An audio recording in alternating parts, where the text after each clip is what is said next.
Alright guys, so welcome to another Fortnite video. Today we're going to be looking at the new, or not new, but back limited time mode Horde Rush, which was featured towards the end of chapter 2, so we're just going to jump straight into it.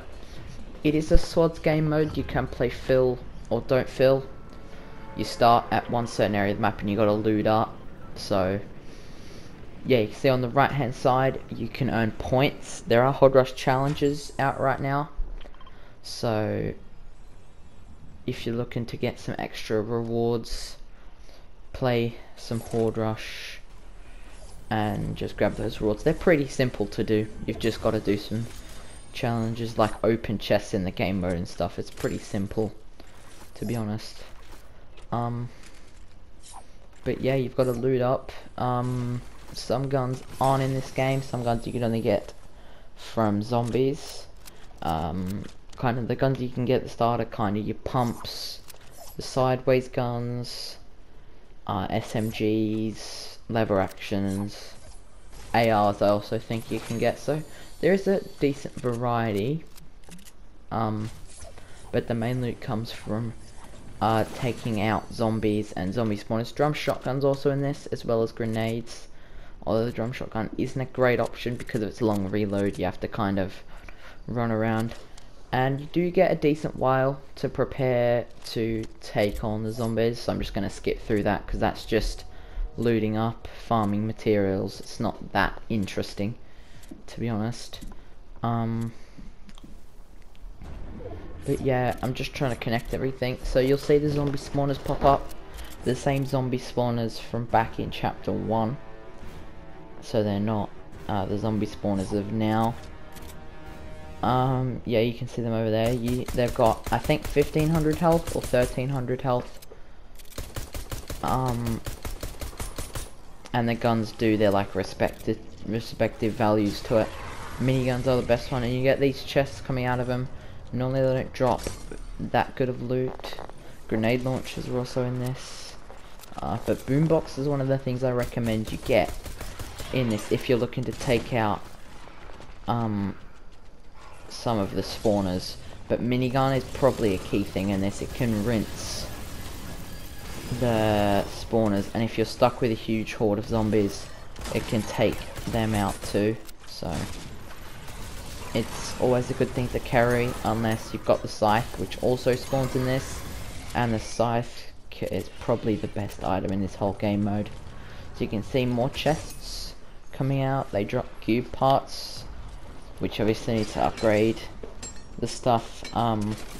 There's 20 quests you can do, so they've all come in the new Fortnite Mez update, and they're just new quests. One of the things I do recommend you to try and get as much of is ammo. Ammo is, you won't get much mini ammo and large ammo, especially if you use your SMG, your minigun, if you have one a lot, and your AR, because that's one of the important things, because sometimes zombies won't drop anything, or they won't drop mini ammo, and you've just got to make sure. There are the candies in this, so the peppermints, the 0 point pretzels, and the hop rock candies. I'm not sure which ones they are, but you can just see grabbing some peppermints there. One of the best things I guess you can have kind of in this. So you can see, as it is points based, there will be multipliers that spawn on the map. You might be able to see them in the top right mini map. They're like the same as the stones on the side, and they just multiply your points from when you get them, and then the spawners also show up on the map. So if you're looking to take them out, you can look at the map for kind of an example of where they are. Like I see this one over here.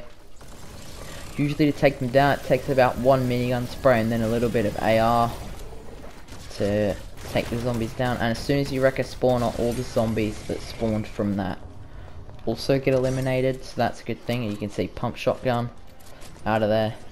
Shotguns, they aren't the best for this mode, but that's obviously why. As you can see, round 1 over now, round 1 complete. Now you got a little bit more time to regroup and gear up, but I'm just going to jump forward through this, so we'll see when we're back. Right, so now we've jumped forward.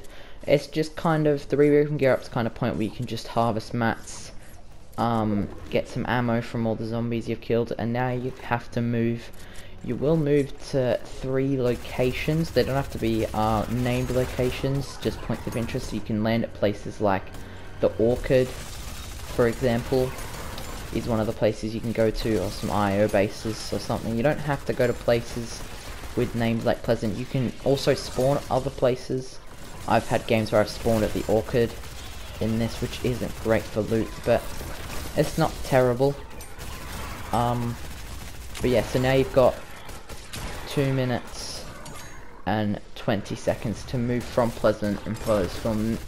This is the point where you can either try and like farm up ammo or just try and avoid the zombies. One thing I will say is that the zombies will die to water, so that's also something you can take advantage of. If you come across a bit of water or something, you can use that to your advantage, because the zombies, they do automatically die to water. So rivers like we're coming up to here, they can be like a massive point to kind of upgrade your weapons, reload all your guns as you try and keep following the storm. Obviously, because you have to follow the storm, it's not forever. But you can see I accidentally dropped my minigun. Try and pick it back up. Then you've got those 2 to fight. Grab this lever. I think levers might be better in this because of their nature and how they are in the game. They're quicker firing, which of course is very important in a game like this. But yeah, trying to get slurp trucks. They can be like, slurp trucks can really help you in this, especially if you come across them naturally. But you do get shield from zombies once you kill them, and you can respawn in this, which is a good thing. So if I were to die right now, if my whole team made it to Boney Burbs and following the storm in that 40 seconds and they all didn't die in that 40 seconds, I'd respawn for round 2. However, if everyone dies in that certain time limit, so if everyone dies in the next 30 seconds, then we would end up losing the game, which is normally what happens at the boss fight at the end. Normally everyone makes it through quite nicely enough, and then at the end most people will most likely die then, especially if you're doing fill. I found that you have a better chance of winning if you play don't fill and do it with a group of 3 or 4 friends. So that's definitely something to pay attention to, because you can see there, round 2, prepare for battle, 50 seconds. I'm just going to skip through this because this is just a bit of nonsense, a bit of looting up. Alright, so we're about to jump into this. 10 seconds, or pretty much that. One of the best items in this game is definitely the scythe. You can just stand and swing, you just stand and swing at zombies, and it's pretty easy to get a decent amount of kills with it. You'll definitely rack up ammo a lot quicker if you have the scythe, and it's definitely the best weapon in the game by a long mile, because of just everyone can use it. You can get it from the cube assassin if she spawns, but look at me here being stupid, jumping on the fire. You're just trying to look for vantage points. You do want to stay up high in these rounds, because these rounds, they aren't really about killing zombies or going anywhere. But you can see just there, I'm trying to make my way towards a multiplier, and they're that team multiplier, and they just give us more points, because one of the challenges is get 2 million team combined points all time, so you could play 10 games to get that 2 million. And it also kills zombies near it when you use it, so that's a plus. Riftigos and clingers also in this. I think Riftigos are definitely one of the better items because of how easy they are to use. And you can see they're that blue kind of throwable. There's ice zombies in this as well, which are definitely the worst type of zombie in this game mode, especially if you're having to go up or down a mountain for traveling to follow the storm. They are one of the worst to kind of fight against, because if you don't get them, they will get you with their ice attacks and give you ice feet. And you can see there I've just been given it. It can advantage you some situations, so I just get to slide around and shoot. Kill all of those zombies, grab all the Q parts. Every time you open these chests, you kind of hope for a scythe, but I think a green AR isn't that bad because it is much better than the green sideways rifle, which it's definitely usable, the sideways rifles, but they're not excellent. They're not the best you can do. So you just gotta survive this, get through these rounds. These rounds are the simpler ones. I think these ones are definitely the easiest. The moving ones make it a little bit harder because you have to follow a storm. You can't just really camp in these ones. You know, build up and camp on some high ground from the first zone into the second one. It's a little bit harder than that. Because realistically, I could just build up and have a few people on the ground to just survey me. But now we've got round 3. We've regrouped and geared up. Now then, there are cold places you go weeping from here. You could go to risky, but you're not going to go across the map to steamy stacks. And now our zone is taking us down to weeping, I think, yeah. So 3 POIs in this one, or 3 named locations. That's definitely not unlikely, but it's also not like very likely. You can definitely get 3 of the just unnamed location POIs in it, so that could also be a thing. But I think it is just about staying alive. You do have to watch your team, so you know, if everyone on my team dies, I might need to play a lot safer than charging in and going for damage straight away.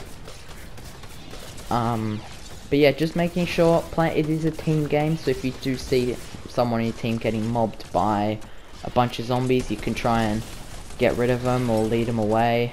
But you can see here, ice. This is one of the worst situations because you can just see that it can affect me as I just kind of go down the mountain towards the zone. But it just gets rid of me. Gets it off me quick enough.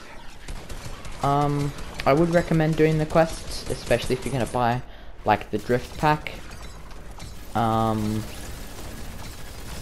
Because that can, the quests kind of reset every game, so it's really easy to just do quests in this. And you can look at that purple pump. I missed the org.